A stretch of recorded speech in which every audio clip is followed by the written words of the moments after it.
Hello viewer, আসসালামু আলাইকুম। সুদ নিয়ে আমি আগে একটা ভিডিও করেছিলাম যেখানে প্রচুর ভিউ হয়েছে। তো আজকে এখানে একটা কথা বলে থাকবো। অনেকে গ্রামের মধ্যে দেখা যায় বলেন অমুক সুদী ব্যবসায়ী, এবং এটি অনেকে খুব আনন্দের সাথে চর্চা করেন, সুদী করিম, সুদী জামাল।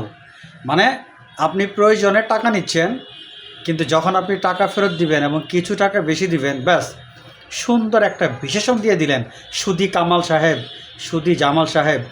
মানে আপনার প্রয়োজন ছিল, সুদে টাকা নিয়েছেন, প্রয়োজন শেষ, এখন তাকে 1,00,000 টাকায় 5,000 টাকা বা 10,000 টাকা বেশি দিবেন।